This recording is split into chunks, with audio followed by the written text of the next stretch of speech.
కానీ నేను ఏం మాట్లాడినా ఏమనుకోవద్దు. అలా అయితేనే నేను వాక్యం చెప్పగలను, అలా చెప్పలేను. అంటే మీ మొహమాటం కోసం నేను వాక్యాన్ని కూని చేయలేను. మీకు అసలు సిగ్గుందా? మీరు అసలు మనుషులేనా? బైబుల్ని ఇంతవరకు ఒక్కరు కూడా చదవలేదా పూర్తిగా? దేనికండి మీరు క్రైస్తవులు? మీలాంటి వల్ల దేవుడికి చెడ్డ పేరు. అక్కడికి వచ్చినప్పుడు తీసుకుంటాను. వద్దు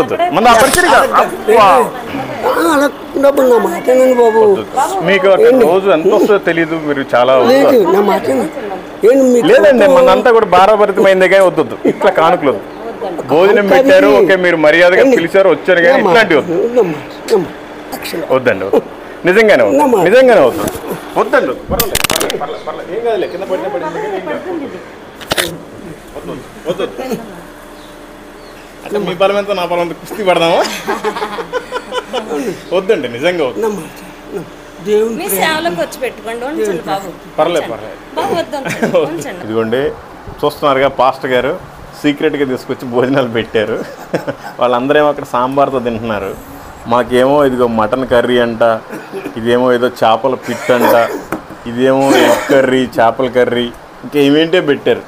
వాళ్ళతో పాటు తింటామంటే మమ్మల్ని తినకుండా తీసుకొచ్చారు. మాది ఏ దోషమూ లేదు, మొత్తం పాస్టర్ గారిది.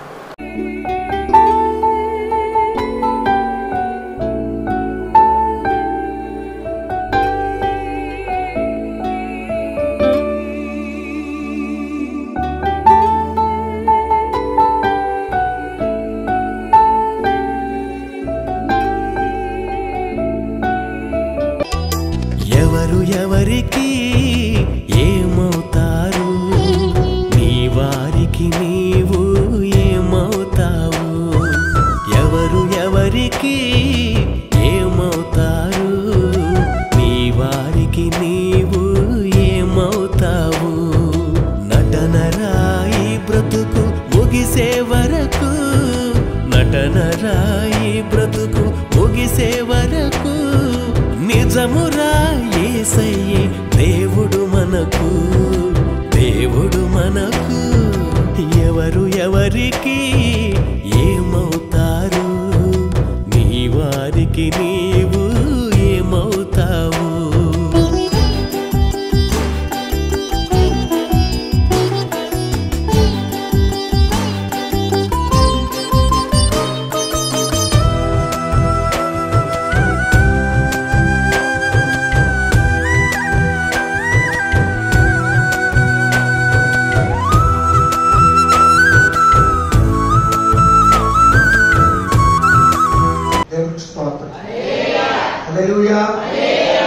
మొట్టమొదటిగా అయ్యాన్ని అయ్యా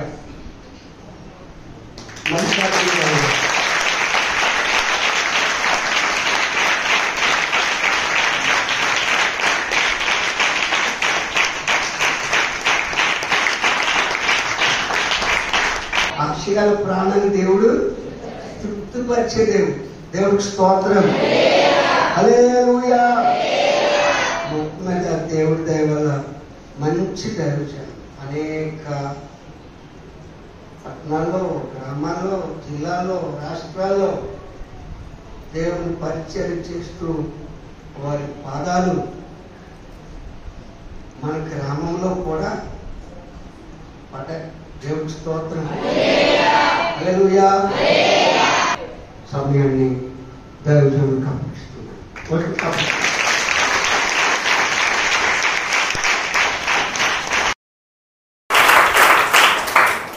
ఎవరు వచ్చేటప్పుడు చప్పట్లు కొట్టక్కర్లేదు, పోయేటప్పుడు బూతులు తిట్టక్కర్లేదు. అలా ఉంటుంది. Praise the Lord. ఎందుకు పనికిరాని వాడని, ఎన్నిక లేని వాడని, అందరూ త్రోసివేసిన వాడని ఆయనను దేవుడు ప్రేమించి ఇక్కడ వరకు నడిపించిన యేసయ్యకి వేలాది స్తోత్రాలు, వందనాలు. నాకు ఈ అవకాశం ఇచ్చినటువంటి పాస్టర్ జయప్రసాద్ గారికి, వారి కుటుంబానికి ప్రేమపూర్వకమైన వందనాలు. నాకంటే చాలా పెద్దవాళ్ళు, నా తల్లితో సమానులైన వాళ్ళు చాలామంది ఉన్నారు, నా తండ్రి సమానులు చాలామంది ఉన్నారు, అన్నలు, తమ్ముళ్ళు, చెల్లెలు, అక్కలు, ప్రతి ఒక్కరికి కూడా పేరు పేరున వందనాలు. నేను సువార్త నిమిత్తం దేశమంతా తిరిగి వచ్చాను. అన్ని స్టేట్లు అయిపోయినాయి, కేంద్రపాలిత ప్రాంతాలతో సహా. నేను మీకు వాక్యం బోధించేంత గొప్పోడిని కాదు, కానీ పాస్టర్ గారికి ఉన్నంత అనుభవం అంత లేదు నా వయసు. కాకపోతే వాక్యం చెప్పే ముందు అసలు నేనెవరో మీకు తెలియాలి. నా సాక్ష్యాన్ని చెప్పిన తర్వాత నేను మీకు వాక్యాన్ని చెప్తాను. మరి టైం ఏమో ఎటుగాని టైం అయింది. నా టైం అయితే 12 అయింది, మీ టైం అయితే 4 దాటింది. అందుకని మరి మధ్యాహ్నం భోజన సమయం, నాకు కూడా ఆకలి అవుతుంది, కానీ తొందరగా ముగిచ్చేస్తాను. ఏమనుకోకుండా శ్రద్ధగా వినండి.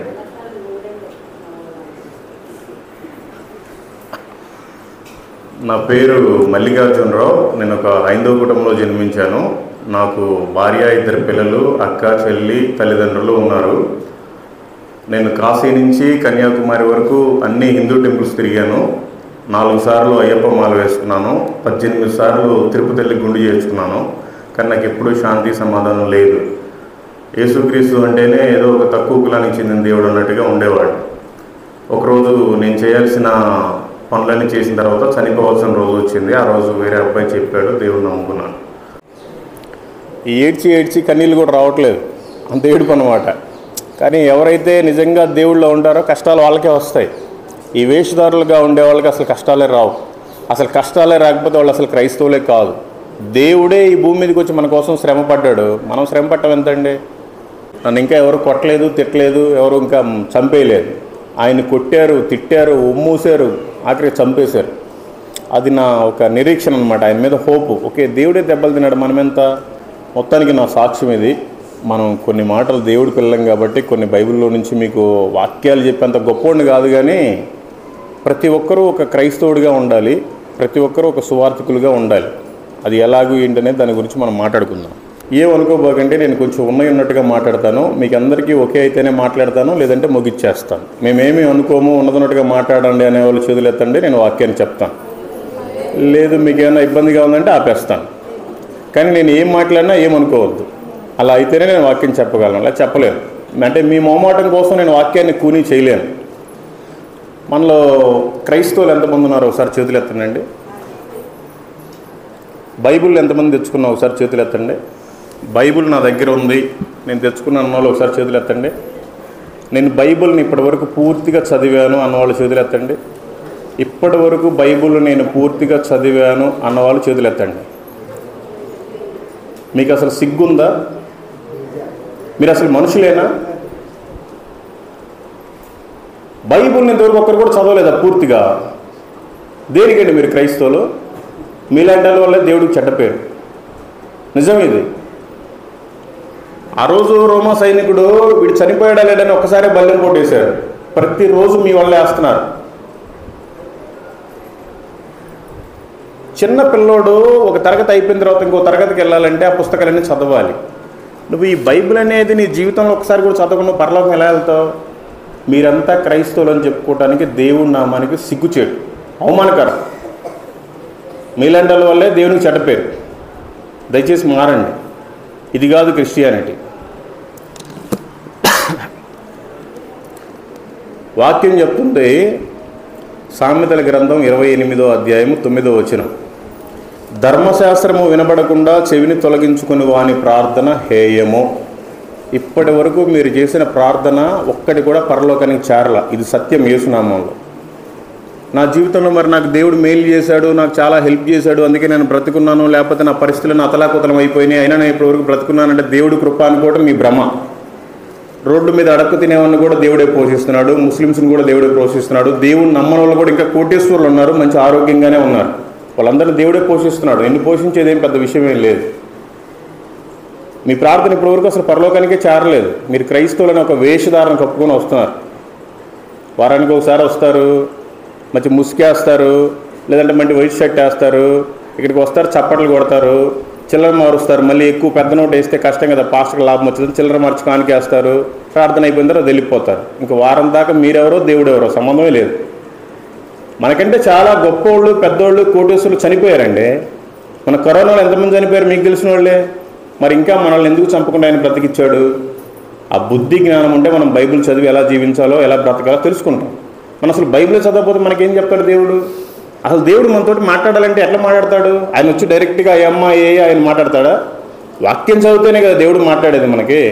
మరి మీతోటి ఎవరితోటి దేవుడు మాట్లాడా? దేవుడు నాతోటి మాట్లాడాడు అన్న వాళ్ళు చేతులు ఎత్తండి. నాతోటి మాట్లాడాడు దేవుడు, నేను అందుకని చేతులు ఎత్తాను. మీరు ఎవరన్నా ఎత్తండి. మరి మీరంతా చెప్పట్లేదు ఎవరికి బయట మా దేవుడు మాట్లాడే దేవుడు, సజీవుడు, చనిపోయి లేచాడు, ఈ సొల్లు చెప్తారు కదా. మరి అవి ఎలా చెప్తారు మీరు బైబిల్ చదవకుండా? తెలుసుకోండి, ఎన్ని రోజులు నామకార్థంగా ఉంటారు. ఈరోజు చనిపోతే ఏంటి పరిస్థితి? ఈరోజు చనిపోతే రెండే రెండు. మనం బ్రతుకున్నప్పుడు మన పాస్టర్ గారు కనపడతారు, సంఘం కనపడుతుంది, మన ఊరు కనపడుతుంది, ఫ్రెండ్స్ కనపడతారు, బంధువులు కనపడతారు, వాళ్ళ ముందు మన బిల్డప్లు కూడా బాగానే ఉంటాయి. కానీ చనిపోయిన తర్వాత ఏమీ రావు, మనం వేసుకున్న బట్టలు కూడా రావు. ఇక్కడ కన్ను మూసామంటే అక్కడ కన్ను తెరుస్తాం, అక్కడ రెండే రెండు, ఈ పక్క నరకం, ఆ పక్క స్వర్గం, పరలోకం. మధ్యలో యేసు ప్రభు కూర్చుంటాడు. వేరే అబ్బాయి, నేను నీకోసం ప్రాణం పెట్టా భూమి మీదకి వచ్చి, నువ్వు నా కోసం ఏం పీకేమని అడుగుతాడు ఆయన. ఏం చెప్తారు మీరు? ఏం పీకారు? గడ్డి పీకారు. ఇప్పటిదాకా ఇలా మాట్లాడకూడదు, సారీ క్షమించండి. ఏం చేశారండి మీరు దేవుడి కోసం ఇప్పటిదాకా? ఆయన మీకోసం వచ్చి ప్రాణం పెట్టాడు, మీరేం చేశారు ఆయన కోసం ఇప్పటిదాకా? సిగ్గుచేటండి, మారాలి. దేవుడిది కోరుకోవట్లా. ఆయన స్వరక్తం ఇచ్చి కట్టాడు సంఘాన్ని, ఆయన ప్రాణం పెట్టాడు మన కోసం. మనం ఆయన కోసం ఏమి చేయక్కర్లేదు. మనం సరిగ్గా ఉండాలంటే బైబిల్ చదవాలి. బైబిల్ చదవకుండా ఎంత ప్రార్థన చేసినా, ఎంత కన్నీళ్ళు ఇచ్చినా అవన్నీ ఈ లోకానుసారమైన కన్నీళ్ళే. అది కాదు క్రిస్టియానిటీ. మారండి. ఈ బైబిల్ చదవకపోవడం వల్ల ఏమవుతుంది అంటే, ఈ లోకాచారంలోకి వెళ్ళిపోతాడు. సిగరెట్లు తాగేవాడు సిగరెట్లు తాగుతాడు సిగ్గు లేకుండా, మందు తాగేవాడు మందు తాగుతాడు సిగ్గు లేకుండా, వ్యభిచారం చేసేవాడు చేస్తారంటారు రకం సంబంధం పెట్టుకొని.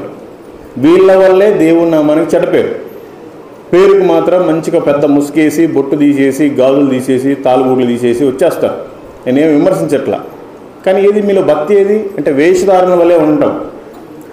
దేవుడు వేషనైనా సరే క్షమిస్తాడంట, కానీ వేషధారణ మాత్రం క్షమించడంట.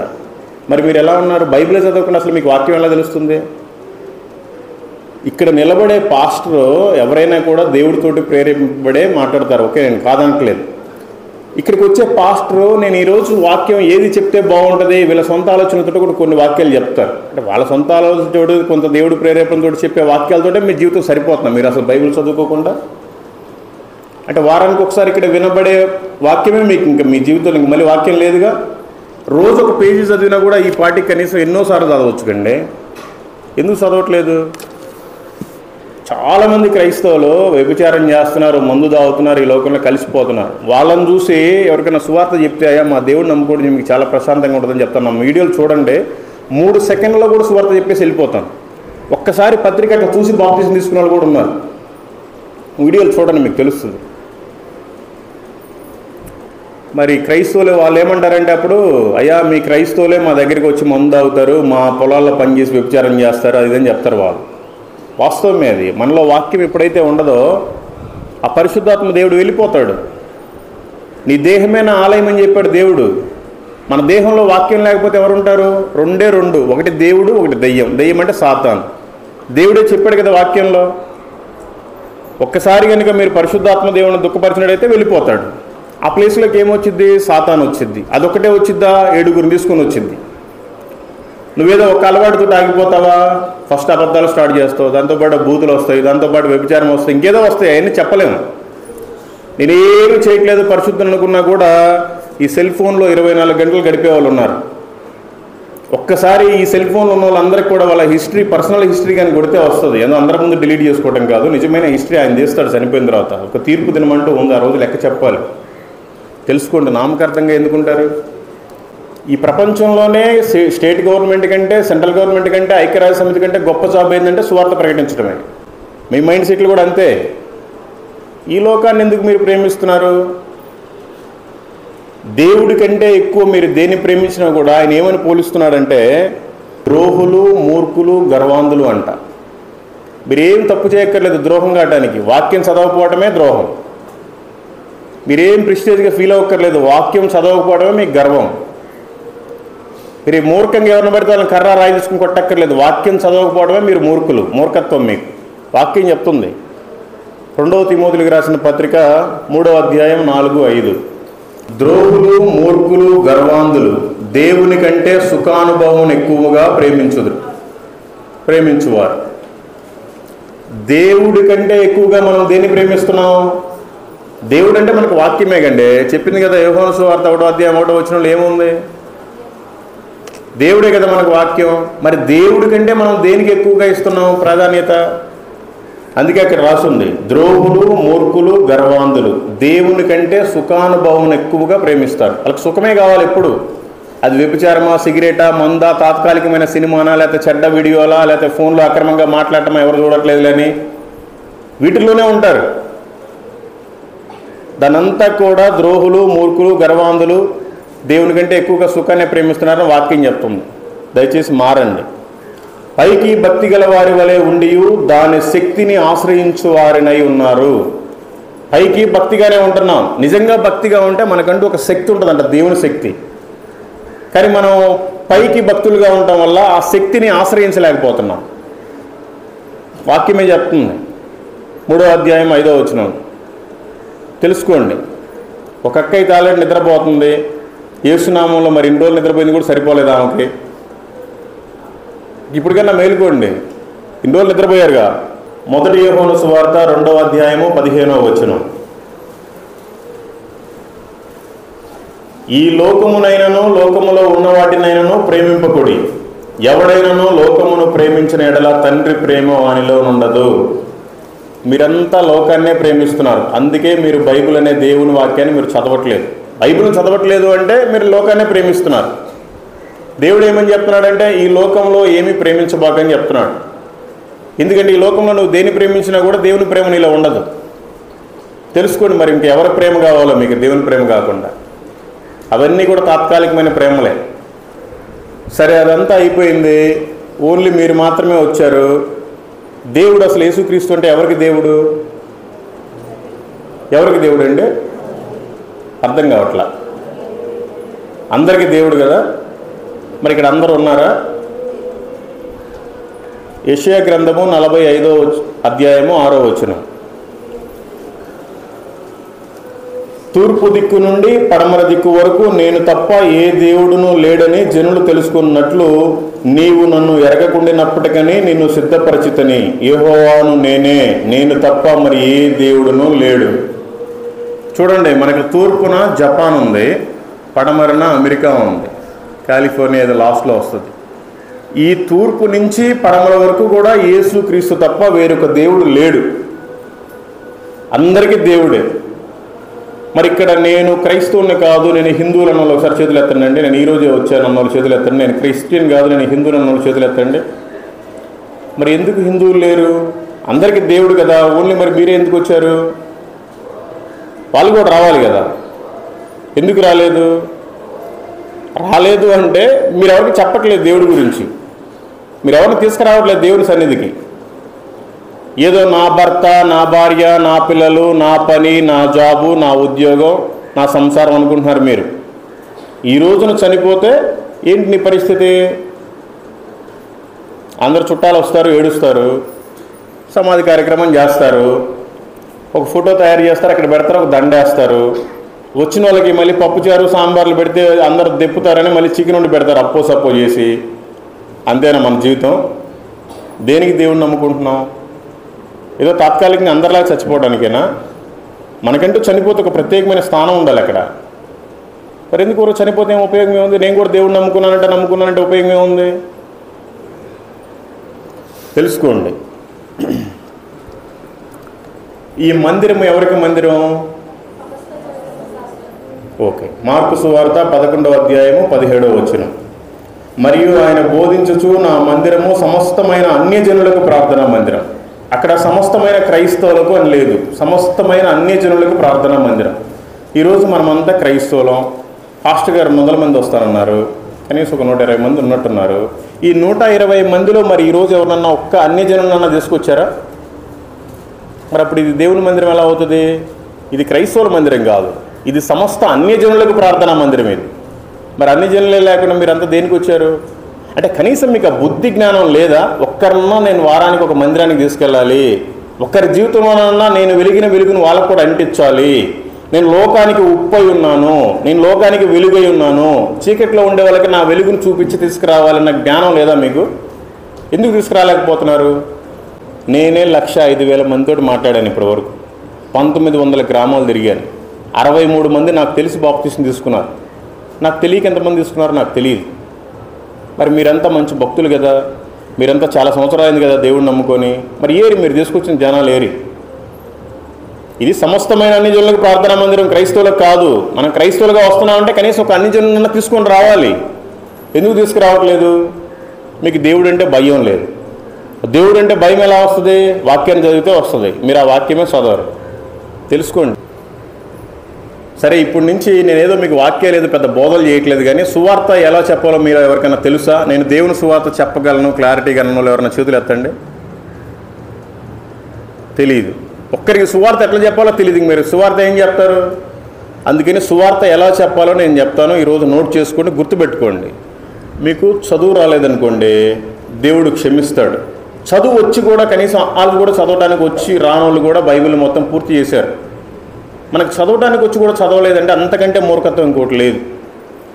అందుకని కనీసం సువార్త ఎలా చెప్పాలన్నా గుర్తుపెట్టుకోండి. ఈ లోకంలో ఎంతమంది పిల్లల్ని కన్నాము, ఎన్ని ఇల్లులు కట్టాము, ఎంత బంగారం ఉంది, ఎంతమందికి ఇంట్రెస్ట్కి డబ్బులు ఇచ్చాము, ఎన్ని బ్యాంకుల అకౌంట్లు ఉన్నాయి, ఎన్ని ఫ్లాట్లు ఉన్నాయి, ఇవి కౌంటింగ్ ఏమి రాదండి. మనం చనిపోయేటప్పుడు వేసుకున్న బట్టలు కూడా రావు, కానీ మనతో పాటు ఒకే ఒకటి వచ్చింది. అది ఏంటి అంటే ఎంతమందికి మనం సువార్త చెప్పామనే ఒక క్యాలిక్యులేషన్ మాత్రమే మనతో పాటు వచ్చింది. యేసు ప్రభువే మన కోసం సాక్ష్యం చెప్తాడంట. అవును తండ్రి, ఇదిగో ఈ బిడ్డ నా కోసం ప్రచారం చేశాడు, ఈయన సాక్ష్యం చెప్తాడంట. మరి మనం అసలు యేసు ప్రభువునే సరిగ్గా నమ్మక బైబిల్ చదవకపోతే ఆయన సాక్ష్యం ఎలా చెప్తాడు? అందుకని సువార్తను ఎలా చెప్పాలో మీరు తెలుసుకోండి. ఇవాళ వాక్యాలు రోజు వింటానే ఉంటారులే. అపోస్తల కార్యములు 10వ అధ్యాయము 36వ వచనం. లేట్ అయిపోతా ఉందిలే పాపం, నేను చదువుతూ ఉంటాను, వినండి. యేసుక్రీస్తు అందరికీ ప్రభువు. యేసుక్రీస్తు అందరికీ ప్రభువు. ఓన్లీ క్రైస్తవులకి, లేకపోతే పలానా కులం వాళ్ళకి, పలానా మతం వాళ్ళకి, పలానా ఊరు వాళ్ళకి, పలానా జిల్లా వాళ్ళకి, పలానా రాష్ట్రం వాళ్ళకి, పలానా దేశం వాళ్ళకి కాదు. ఈ ప్రపంచంలో ఉన్న సర్వమానవాళికి దేవుడు ఒక్కడే. యేసుక్రీస్తు అందరికీ ప్రభు. ఆ విషయాన్ని గుర్తుపెట్టుకోండి. ఆ ప్రభు ఈ లోకానికి ఎందుకు వచ్చాడు? మొదటి తిమోథీయులకు రాసిన పత్రిక 1వ అధ్యాయము 15వ వచనం. పాపులను రక్షించుటకు క్రీస్తు యేసు లోకమునకు వచ్చెను. ఎందుకు వచ్చాడంటే పాపులను రక్షించుట కోసమే వచ్చాడు. ఆయనకేదో ఫ్యాషన్ అయిపోయి మనిషి రూపంలో వచ్చి దెబ్బలు తిని చచ్చిపోవడానికి రాలా. మనమంతా పాపులం. మనిషి పుట్టడంతో జన్మ కర్మ పాపంతో పుట్టారు కనుక మనమంతా పాపులం, శాపగ్రస్తులం. మనం పాపం నుంచి ఆయన విడిపించడానికి, రక్షించడానికే ఈ లోకానికి వచ్చాడు. ఈ పాయింట్ గుర్తుపెట్టుకోండి. ఆ తర్వాత పాపులు అంటే ఎవరు? రోమిలికి రాసిన పత్రిక 3వ అధ్యాయము 23వ వచనం. ఏ భేదమును లేదు, అందరూ పాపము చేసి దేవుడు అనుగ్రహించు మహిమను పొందలేకపోవచ్చున్నారు. ఈ కులం, ఆ కులం, ఆ ఊరు, ఈ ఊరు అని లేదు. ఏ భేదమును లేదు. ప్రతి మానవుడు పాపము చేసి ఆయన అనుగ్రహించు దాన్ని పొందలేకపోతున్నాడు. అందుకని ప్రతి మనిషి కోసం యేసు ప్రభు వచ్చాడని చెప్పండి. ఆ తర్వాత పాపం పోవాలని ఏం చేస్తున్నారు? మేమైతే ఏం చేసేవాళ్ళమంటే, మేము సంవత్సరానికి ఒకసారి మాకు కొంతమంది ఉంటారు, ఎల్లమ్మ, వెంకటేశ్వర్లు, పోలేరమ్మ, అంకమ్మ, పెద్దమ్మ అని. మేమైతే ప్రతి సంవత్సరం పెద్దమ్మ అని ఒక చెట్టు దగ్గరికి వెళ్ళి, ఒక పురాతనమైన చెట్టు, మా పెద్దవాళ్ళంతా అక్కడే చేస్తూ ఉంటారంట. 2 మేకపోతులు కానీ 2 పొట్టేలు కానీ తీసుకెళ్ళిపోయి కోస్తాం. ఆ కోసే ముందు కళ్ళు కానీ సారా కానీ పోయాలి. కానీ దొరకకపోతే ఒక క్వార్టర్ అయినా తీసుకొచ్చి పోయాలి. పోసిన తర్వాత కోసేసి అక్కడే బాగా వండేస్తాం. చుట్టాలందరిని పిలిపించి అందరికి భోజనాలు పెట్టేటప్పుడు వాళ్ళు ఏమేమి బ్రాండ్లు తాగుతారు, బీరు తాగేవాడికి బీరు, బ్రాండ్ తాగేవాడికి బ్రాండ్ అన్నీ మేమే తెచ్చి ఇచ్చేది. ఆ తర్వాత తాగి మొత్తం కొట్టుకుని గందరగోళంగా ఎవడు తినే అవకాశం కూడా రాదు అక్కడ. ఈ పరిస్థితిలో మా పాపాలన్నీ పోయాయని మేము ఫీల్ అయ్యేవాళ్ళం. అది అయితే ఇక్కడ వాక్యం ఏం చెప్తుందంటే, హెబ్రీయులకు రాసిన పత్రిక 10వ అధ్యాయం 4వ వచనంలో, ఏలయనగా ఎడ్ల యొక్కయు మేకల యొక్కయు రక్తము పాపమును తీసివేయట అసాధ్యము. అది నేను మొన్న తెలుసుకున్నాను. మేము చేసేదంతా, ఇంతకుముందు చేసినంత ఆ బలులు అవన్నీ కూడా దానివల్ల పాపం లేదు. పరిశుద్ధమైన రక్తం కావాలి, ఆయనే యేసుక్రీస్తు. మనం ఈ ఎడ్లని, మేకల్ని వీటిని బలిస్తే ఏం కుదరదని నేను మొన్న అనుకున్నాను. మీరు కూడా గుర్తుపెట్టుకోండి. మరి మన పాపం పోవాలంటే మనం ఏం చేయాలి? మన పాపం పోవాలంటే ఏం చేయాలండి? ఒక్కరు బైబిల్ చదవలేదండి, కోపం వస్తుంది. ఏం చెప్పమంటారు చెప్పండి? మొదటి యోహాను రాసిన పత్రిక 1వ అధ్యాయము 7వ వచనం. యేసు రక్తము ప్రతి పాపము నుండి మనలను పవిత్రులుగా చేయును. మన పాపం పోవాలి అంటే ఏమి చేయక్కర్లేదు. యేసు ప్రభు దేవుడు అని నమ్మితే చాలు, మన పాపాలన్నీ కడిగివేయబడతాయి. అది గుర్తుపెట్టుకోండి. మరి మనం పాపంలోనే బ్రతికితే ఏమవుతుంది? మన జీవితం ఏమవుతుంది పాపంలోనే బ్రతికితే? రోమిలికి రాసిన పత్రిక 6వ అధ్యాయము 23వ వచనం. ఏలయనగా పాపం వలన వచ్చు జీతము మరణం. ఆ మరణం నుండి మనల్ని తప్పించడానికి ఆయన చనిపోయాడు. రోమిలికి రాసిన పత్రిక 5వ అధ్యాయము 8వ వచనం. అయితే దేవుడు మన ఎడల తన ప్రేమను వెల్లడిపరుచున్నాడు. ఎట్లనగా మనం ఇంకనూ పాపులమై ఉండగానే క్రీస్తు మన కొరకు చనిపోయెను. క్రీస్తు చనిపోకపోతే అసలు నీతిమంతులు ఎవరండి? క్రీస్తు చనిపోయాడు కనుకనే మనమంతా నీతిమంతులం అయ్యాం. క్రీస్తు చనిపోకపోతే నీతిమంతులు ఎవరు? రోమిలికి రాసిన పత్రిక 3వ అధ్యాయం 10వ వచనం. ఇందును గూర్చి రాయబడినదేమనగా నీతిమంతుడును లేడు, ఒక్కడును లేడు. ఒక్కడు కూడా ఈ భూమి మీద నీతిమంతుడే లేడంట. ఎప్పుడైతే యేసు ప్రభు వారి రక్తం కిందకి మనం వస్తామో అప్పుడు మాత్రమే నీతిమంతులుగా తీర్చబడతాం. ఆయన ప్రాణం పెట్టారు కాబట్టి మనం నీతిమంతులుగా రక్షింపబడతాం. రోమిలికి రాసిన పత్రిక 5వ అధ్యాయము 9వ వచనం. కాబట్టి ఆయన రక్తము వలన ఇప్పుడు నీతిమంతులుగా తీర్చబడి మరింత నిశ్చయముగా ఆయన ద్వారా ఉగ్రత నుండి రక్షింపబడుదుము. ఎందుకు మనం రక్షింపబడాలి చెప్పండి. మన బ్రతుకు మనం బతుకుతున్నాం, కూలిపోయినా నాలిపోయినా ఉద్యోగమో బిజినెస్ చేసుకుంటున్నాం, ఎంతో అంతా వస్తుంది. దేనికి అసలు మనం రక్షింపబడాలి? మార్కు సువార్త 1వ అధ్యాయము 15వ వచనం. కాలము సంపూర్ణమై ఉన్నది, దేవుని రాజ్యము సమీపించి ఉన్నది. మీకేమైనా అర్థమైందా? అర్థమైతే స్తోత్రం. దేవునికి అసలు ఎందుకు మనం రక్షింపబడ్డాము అంటే కాలము సంపూర్ణమైంది, దేవుని రాకడ సమీపించినది. ఆయన రాజ్యానికి మనం అనేక మందికి సువార్తను చెప్పడానికి మాత్రమే మనం నీతిమంతులుగా తీర్చబడ్డాం. మనం రక్షించుకుందాం. అందుకే ఆయన దేవుడు లోకాన్ని ఎంతగానో ప్రేమిస్తున్నాడు. దేవుడు లోకమును ప్రేమించును. మనకి పైన ఏమని చెప్తున్నాడు? యోహాను సువార్త 1 యోహాను సువార్త పత్రిక 2వ అధ్యాయం 15వ వచనంలో, ఈ లోకమునైనను లోకములో ఉన్న వాటినైనను ప్రేమింపకుడి. ఎవడైనను లోకమును ప్రేమించిన ఎడల తండ్రి ప్రేమ వానిలో ఉండదు. మనకేమని చెప్తున్నాడంటే దేవుడు, ఇది వార్నింగ్, నువ్వు లోకాన్ని ప్రేమించవద్దు. కానీ దేవుడు ఏమని చెప్తున్నాడు? దేవుడే లోకమును ప్రేమించును. మనం లోకాన్ని ప్రేమిస్తే ఏమవుతుందంటే దేవుడి పని మనం చేసినట్టు అవుతుంది. కుక్క పని కుక్కే చేయాలి, గాడిద పని గాడిదే చేయాలి. దేవుడు లోకాన్ని ప్రేమిస్తున్నాడు. మనం ఎందుకు ప్రేమించాలి? మనల్ని ప్రేమించమని చెప్పింది ప్రేమించాలి. అందుకే తెలుసుకోండి.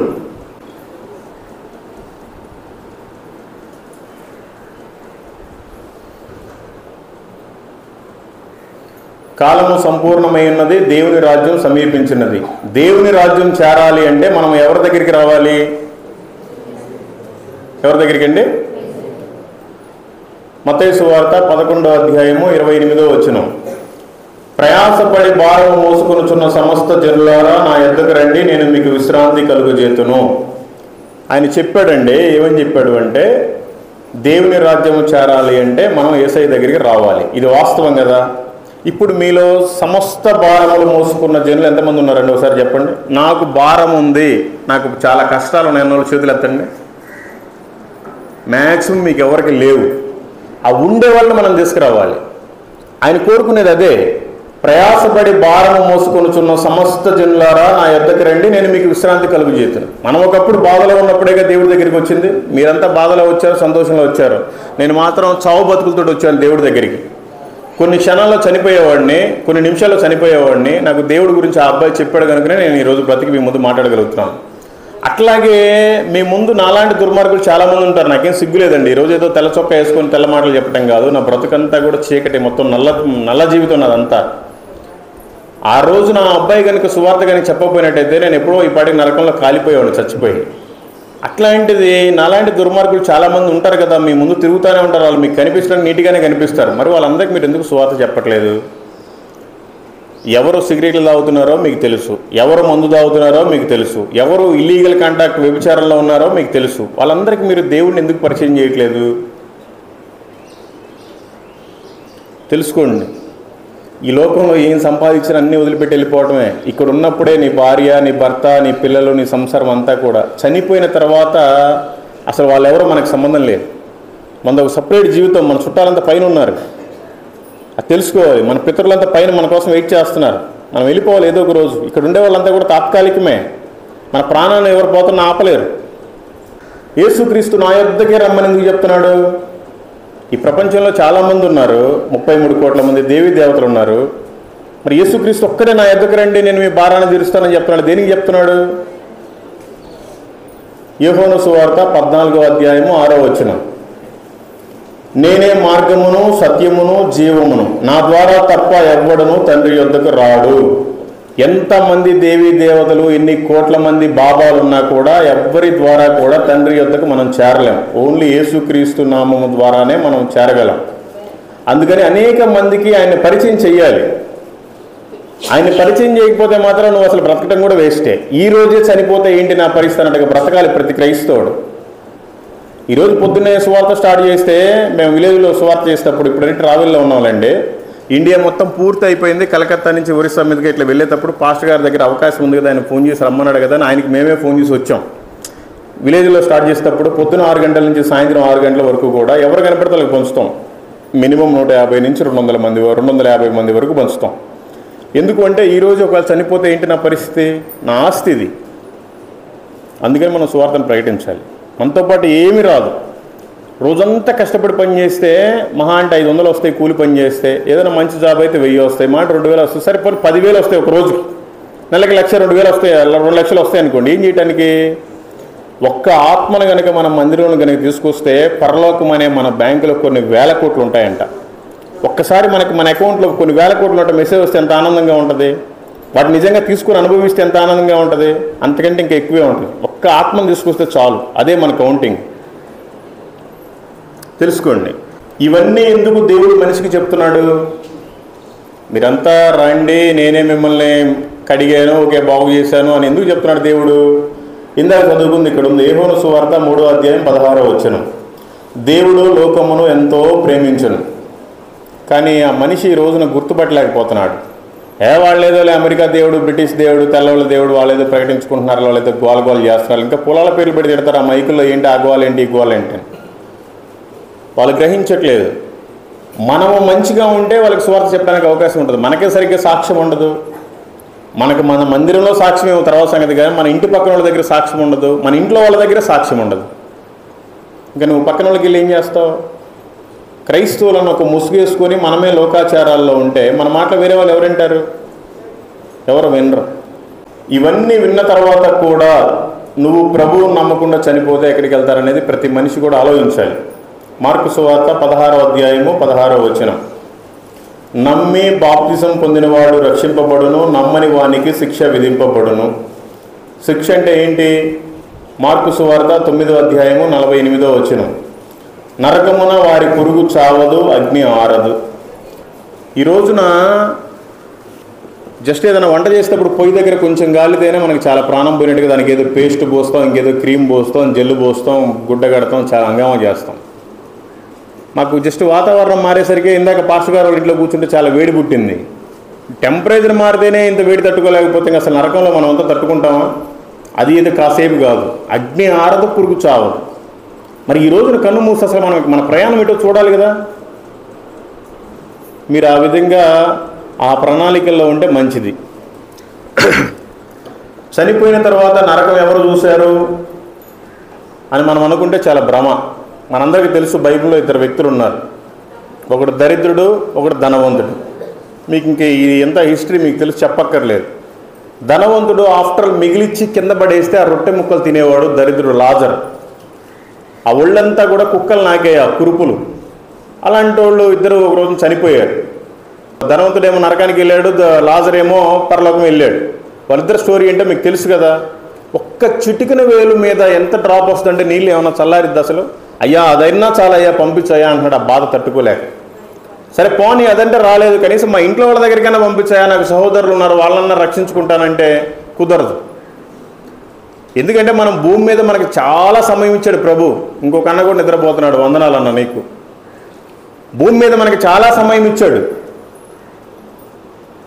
అయినా కూడా మనం తెలుసుకోవట్లేదు. చనిపోయిన తర్వాత ప్రభువా నా పిల్లోడు చనిపోయాడు, నా తల్లి చనిపోయింది, నా భర్త చనిపోయాడు అని ఏడిస్తే ఏం లాభం లేదు. ఇక్కడ ఉన్నప్పుడు మన కుటుంబ సభ్యులు ఎవరన్నా చర్చికి రావట్లేదంటే, నీకు దండం పెడతాను చర్చికి రాయ్యా, నీకు గడ్డం పట్టుకో, చేతులు పట్టుకో, అవసరమైతే కాళ్ళు పట్టుకో, కానీ ఇక్కడ ఉన్నప్పుడే నువ్వు చర్చికి తీసుకొచ్చి వాళ్ళని రక్షణలో నిలపాలి. ఒక్కసారి చనిపోయిన తర్వాత నరకం తప్ప ఇంక వేరేది ఏమి ఉండదు, తెలుసుకోండి. అట్లాగే మన వారిని మనమే రక్షించుకోవాలి అంటే సువార్త చెప్పాలి. మరి బయట వాళ్ళని రక్షించాలంటే ఏం చెప్పాలి? సువార్తే చెప్పాలి. మరి మనం చెప్తున్నామా? మన పనులు మనమే చూసుకుంటున్నాం. మరి చర్చికి వచ్చి కనీసం వాక్యం అని వింటున్నావా? 3 నిద్రపోతున్నారు చర్చిలో. దేవుడు అందుకే ముందే చెప్తున్నాడు, ఫిలిప్పీయులకు రాసిన పత్రిక 2వ అధ్యాయము 21వ వచనం, అందరూ తమ సొంత కార్యములనే చూసుకొనుచున్నారు కానీ యేసుక్రీస్తు కార్యములను చూడరు. మీరు మీ సొంత పనులే చూసుకుంటున్నారు కానీ మరి యేసుప్రభు పని ఎవరు చేయాలి? యేసుప్రభు మీకోసం ప్రాణం ఎందుకు పెట్టాడు? మీరు అసలు ఆయన పని చేయకపోతే మీరంతా దేవుడి బిడ్డలు ఎలా అవుతారు? తెలుసుకోండి, మీ పనులు మీరు చేసుకోండి, మానేయమని కదా. కనీసం మీ పక్కన వారికన్నా మంచిగా ఉంటే మీ సాక్ష్యం వాళ్ళు వింటారు, అప్పుడు చర్చికి తీసుకురావచ్చు. ఎన్ని ఆత్మలు నువ్వు చనిపోయేటప్పుడు నీతో పాటు వస్తున్నాయి అనేది మాత్రమే దేవుడికి కావాలి. చనిపోయేది ఏముందండి? రోడ్డు మీద అడక్క తినేవాడు కూడా అడుక్కుంటున్నాడు, 4 ఇల్లు వెళ్ళి 4 కూరలు వేసుకొని మనకంటే బ్రహ్మాండంగా తింటున్నాడు, చచ్చిపోతున్నాడు. అది కాదు, దేవుడి కోసం బ్రతికి దేవుడి కోసం ఏదైనా సాధించి చనిపోవాలి. తెలుసుకోండి. మరి యేసుక్రీస్తు పని మనం చేయాలంటే మనం ఏం చేయాలి అసలు? మత్తయి సువార్త 22వ అధ్యాయం 39వ వచనం. అందరు నీరసపడ్డారు. మరి ఏంటో మీ చర్చ్ టైమింగ్స్ పాపం కొంచెం వేరుగా ఉంది. ఈ పాటికి అందరు ఇంటికి వెళ్ళిపోతే శుభ్రంగా మొద్దుని కాసేపు పడుకునేవాళ్ళు. మరి అందరు నీరసంగానే ఉన్నారు. 22వ అధ్యాయం 39వ వచనం మత్తయి సువార్త, నిన్ను వలె నీ పొరుగు వారిని ప్రేమింపవలెను.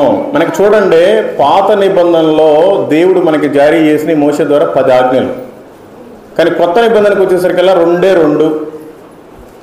ఒకటి, నీ పూర్ణ హృదయంతో పూర్ణాత్మతో దేవుడిని ఆరాధించాలి. 2, నిన్ను వలె నీ పొరుగు వారిని ప్రేమించాలి. నిన్ను వలె నీ పొరుగు వారిని ప్రేమించకపోతే అసలు మనం ఒక దేవుని సువార్త చెప్పలేము. వాళ్ళని ప్రేమిస్తేనే సువార్త చెప్పగలం. అందుకని దయచేసి అందరితోటి మంచిగా మాట్లాడండి. మేము వెళ్ళే దారిలో ఎక్కడైనా టీ తాగినా వాళ్ళతోటి మంచిగా మాట్లాడి పాంప్లెట్ ఇస్తాం. ఎక్కడైనా టిఫిన్ చేసినా పాంప్లెట్ ఇస్తాం. డీజిల్ కొట్టించుకున్నా పాంప్లెట్ ఇస్తాం. బాత్రూంలో స్నానం చేసి బయటకు వచ్చేటప్పుడు కూడా పాంప్లెట్ ఇస్తాం. ఈ దేశమంతా మొత్తం మేము అదే పని చేసాం, మాకు భాష రాకపోయినా కూడా. మన ప్రార్థనాపూర్వకంగా ఇస్తే చాలు, అది తీసుకుని కూడా మారుమనసు పొందిన వాళ్ళు ఉన్నారు. అందుకని దయచేసి మీరు కూడా ఆలోచించండి, ఎందుకు వారిని మనం ప్రేమించాలి? యూదా పత్రిక 1వ అధ్యాయం 23వ వచనం, అగ్నిలో నుంచి లాగినట్టుగా కొందరినైనా లాగి రక్షించాలంట. మనకి పాస్టర్ గారు మంచిగా పాపం కష్టపడి 4 అమ్మాయిలు అయితే 3కి పెళ్లి చేశాడు. పాపం అబ్బాయి లేరంట, నన్ను పెంచుకోమని చెప్పాను, ఆయన పెంచుకొని అన్నాడు. సరే, మొత్తం మీద కష్టపడి పాపం ఏదో ఆ మాత్రం ఇల్లు ఈ మాత్రం మందిరం కట్టగలిగారు మీ సహకారంతో, కాదనట్లేదు. మనం మంచిగా సీలింగ్ వేయించుకున్నాం, ఫ్యాన్లు వేయించుకున్నాం, మంచిగానే తిరుగుతూ ఉన్నాం. మన ఎదురుగా గుడిసెలు కాలిపోతున్నాయండి, దాంట్లో ప్రాణాలు చచ్చిపోతున్నాయి. కనీసం లాగాల్సిన బాధ్యత మనకు ఉండాలా లేదా? అంతకంటే ఇంకా దీనమైన స్థితిలో ఉందంట లోకం. ఈ లోకం అనే అగ్నిలో కాలిపోతున్నారు వాళ్ళంతా పాపంతో. మనం పరిశుద్ధులం కదా, దేవుడిని నమ్ముకున్నాం కదా, మనం రక్షింపబడ్డాం కదా. అందుకే చెప్తున్నాడు, అగ్నిలో నుంచి లాగినట్టుగా కొందరైనా లాగి రక్షించాలంట. అవే మనతో పాటు వచ్చే కౌంటు. అంతేగాని ఏదో వచ్చి నాకేదో 4 ముక్కలు వచ్చాను ఇక్కడ ఏదో ఎరగ తీసుకొని పాట పాడి బయటికి వెళ్ళి చప్పట్లు కొడితే ఏం ఉపయోగం లేదు. ఆత్మల్ని రక్షించే భారం కలిగి ఉండాలి. నువ్వు ఆరాధన చేయి, ఇంకేదైనా వాక్యం చెప్పు, లేకపోతే ఇంకే సువార్త చెప్పు, ఏదైనా చేయి. దేవుడి దగ్గరికి మనుషులు అనేక మందిని తీసుకొచ్చే బాధ్యత మనందరి మీద ఉంది. ఫస్ట్ అది, తర్వాత ఏదైనా. అవసరమైతే రోజు మనకి 3 పూట్ల భోజనం పెడుతున్నాడు. మనం కూలి పని చేస్తున్నామా, జీతం చేస్తున్నామా, ఇంకోటి చేస్తున్నామా, ఉద్యోగం చేస్తున్నామా, దేవుడు ఏ విధంగా చేతనైనా సరే మనల్ని 3 పూట్ల భోజనం పెట్టి పోషిస్తున్నాడు. కనీసం ఒక 3కైనా సువార్తను ఎందుకు చెప్పలేము? అరే ఎందుకు పనికిరా? నేనే రోజుకు 150 నుంచి 150 మందికి చెప్తున్నాను, మీరు ఎందుకు ఒక 3కైనా చెప్పలేరా? ఈరోజు సడన్గా మీ పిల్లోడో మీ పాపో చనిపోయాడు, ఏం చేస్తావు? అబ్బా ప్రభా, నేను నిన్ను నమ్ముకున్నానయ్యా, నా పిల్లోని తీసుకున్నావు, నా పాపను తీసుకున్నావు, నా బ్రతికించు ప్రభా, నాకు అందరూ హేళన చేస్తున్నారు, నిన్ను అనవసరం నమ్ముకుని దేవుని దూషిస్తాం. మరి అన్నీ మంచిగా ఇచ్చాడుగా, మరి ఎందుకు ప్రకటించట్లేదు? తెలుసుకోండి, అగ్నిలో నుంచి లాగినట్టుగా కొందరైనా రక్షించమని ప్రభువు చెప్తున్నాడు. ఎందుకు వారిని అగ్నిలో నుంచి మనమే లాగాలి? మత్తయి సువార్త 9వ అధ్యాయం 37వ వచనం, కోత విస్తారమే కానీ పనివారు కొద్దిగా ఉన్నారు. ఈ ప్రపంచంలో చాలామంది మనుషులు తయారు చేశాడు దేవుడు, కానీ వాళ్ళందరూ కూడా దేవుడికి వ్యతిరేకం అయిపోయారు. మీకు తెలుసు ఇక్కడ ఏం జరిగిందో, ఈ పక్కన ఆ పక్కన ఏం జరిగిందో మీకు తెలుసుగా మీ సంఘం గురించి. అట్లాగే ఆపోజిట్ అయిపోయారు దేవుడికి ప్రజలంతా. కానీ నమ్మకమైన వాళ్ళు పనివారు కొంతమందే ఉన్నారు. మనమే దేవుని సువార్తను ప్రకటించాలి. కోత విస్తారమే అంటే ప్రజలంతా చాలామంది ఉన్నారు, పనివారు కొంతమంది అంటే మనమే సువార్థికులుగా మారాలి. మరి మనం ఎప్పుడు మారుతాం? చెప్పే వాక్యం వినకుండానే గోడ కానుకొని నిద్రపోతుంటాం, ఇంకెప్పుడు వింటాం? ఏమ్మా రాత్రి నిద్ర లేదా నీకు? ఏమనుకోబాకండి. ఎందుకు నిద్రపోతారు? సాతాను గాడు కార్యం చేస్తున్నాడు. ఆ కొద్ది మందిలో నేను ఒకడిని, అందుకని ఇప్పుడు దేశం మొత్తం తిరిగాను. అలా మీరు తిరగమని కాదు, కనీసం మీ ఇంటి పక్కన వాళ్ళకి ఎదురుగోలకన్నా చెప్పండి. మరి ఎవరికి చెప్పాలి? మార్కు సువార్త 16వ అధ్యాయము 15వ వచనం. మరియు మీరు సర్వలోకమునకు వెళ్ళి సర్వ సృష్టికి సువార్తను ప్రకటించుడి. సర్వలోకానికి అవసరం లేదు, కనీసం మన ఊర్లో వాళ్ళకన్నా సువార్తను ప్రకటించాలి. అందుకని నేను 4 మూలలు కాకుండా 4 మూలలో ప్రకటిస్తున్నాను. ఎందుకు ప్రకటిస్తున్నాను? మార్కు సువార్త 1వ అధ్యాయము 15వ వచనం.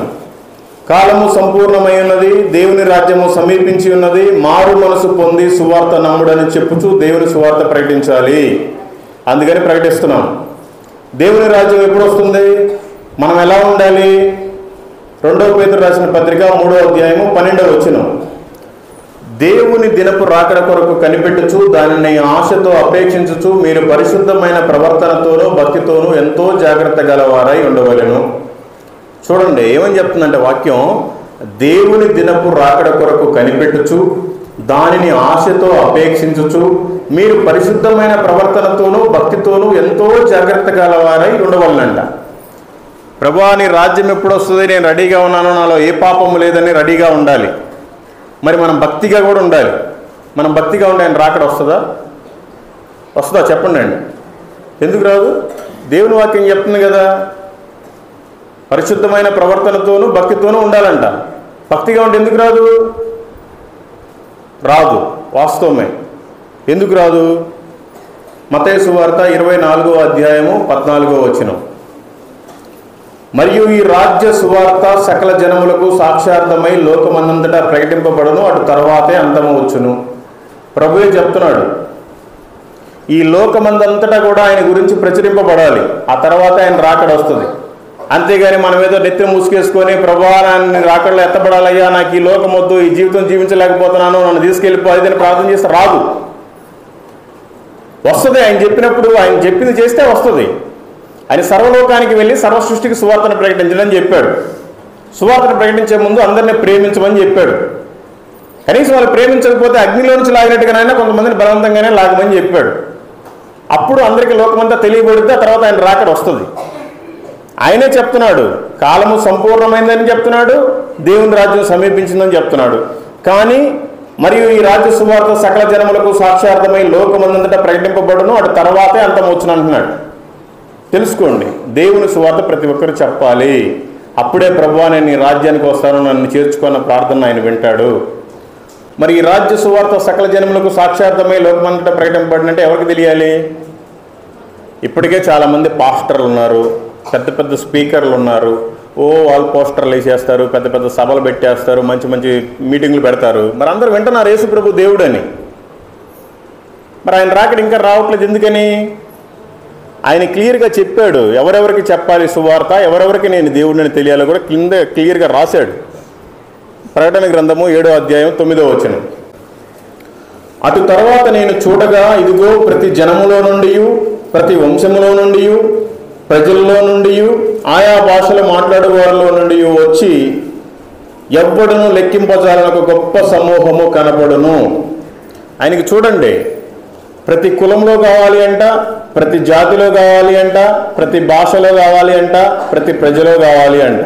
మనమే తెలుగు వాళ్ళం ఇక్కడ వాళ్ళ మీటింగ్లు పెట్టారని మనం పెట్టుకోవడం, మన మీటింగ్లు పెట్టారని వాళ్ళు పెట్టుకోవడం, వాళ్ళు పోస్టర్లు వేసారని మనం పెద్ద స్పీకర్ అంటే వాళ్ళ పెద్ద స్పీకర్, ఇవి కాదండి.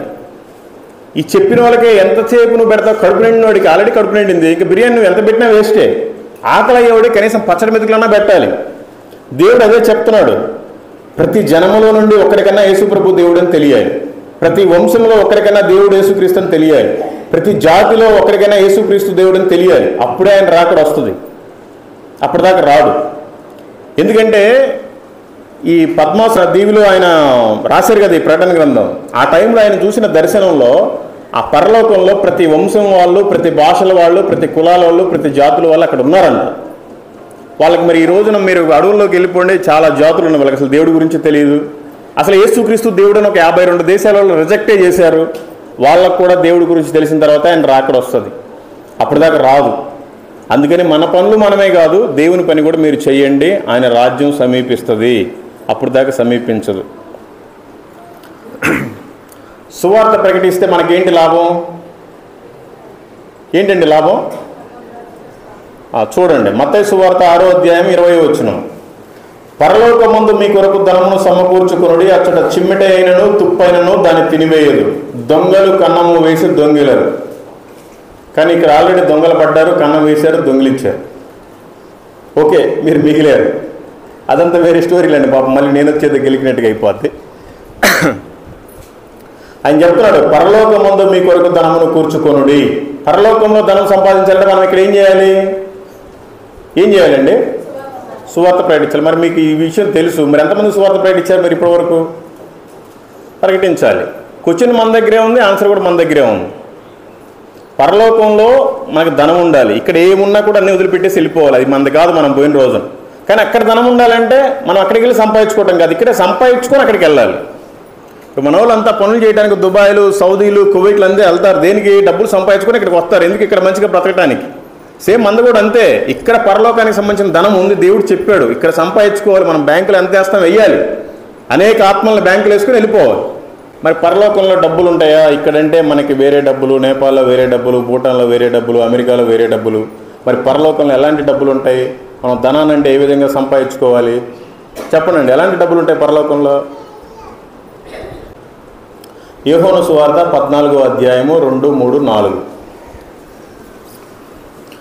నా తండ్రి ఇంట అనేక నివాసములు కలవు, లేని ఎడల మీతో చెప్పుదును. చూడండి, యేసుక్రీస్తు వారికి ఇంకా రేపు పొద్దున సిలువ వేయబోతున్నారు. శిష్యులందరూ అడుగుతున్నారు, ఏంది ప్రభా, ఎక్కడికి వెళ్తున్నావు నువ్వు మమ్మల్ని వదిలేసి? ఏంటి అంటే, నా తండ్రి ఇంట అనేక నివాసములు కలవు, నేను మీ కొరకు వెళ్తున్నాను, అక్కడంతా సిద్ధపరిచి నేను మళ్ళీ వస్తానని చెప్తున్నాడు. చూడండి, మీరు చదవండి.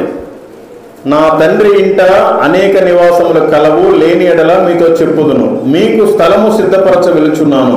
నేను వెళ్ళి మీకు స్థలము సిద్ధపరిచిన ఎడల నేనుండు స్థలములో మీరును ఉండులాగున మరలా వచ్చి నా యొద్ద నుండుటకు మిమ్మల్ని తీసుకొని పోవుదును. నేను వెలుచున్న స్థలమునకు మార్గము మీకు తెలియనని చెప్పాను.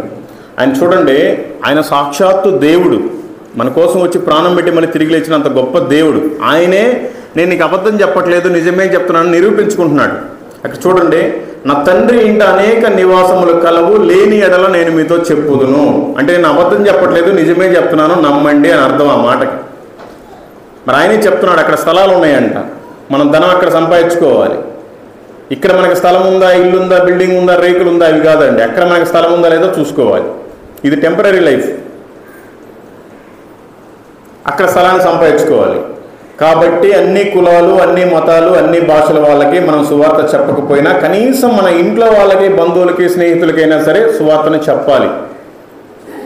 ఇప్పుడు మీకు ఒక విషయం చెప్పబోతున్నాను. ఈ విషయం ఇప్పటివరకు మీకు యేసునామంలో ఎవరు చెప్పలేదు. ఇది మీకు కొత్త విషయం. పరలోకం ఎన్ని కిలోమీటర్లు ఉందో మీకు ఎవరికైనా తెలుసా? నాకు తెలుసు అన్న వాళ్ళు చేతులు ఎత్తండి. బైబిల్ చదివితే పరలోకం ఎన్ని కిలోమీటర్లు ఉందో ఉంది. బైబిల్ చదవకపోవడం వల్ల మీకు తెలియట్లేదు. మీరు గూగుల్లో కొట్టండి, how many kilometres this earth అని కొట్టండి. 40,075 కిలోమీటర్లు ఉంది మన భూమి, జపాన్ నుంచి అమెరికా వరకు. 40,075 కిలోమీటర్లు.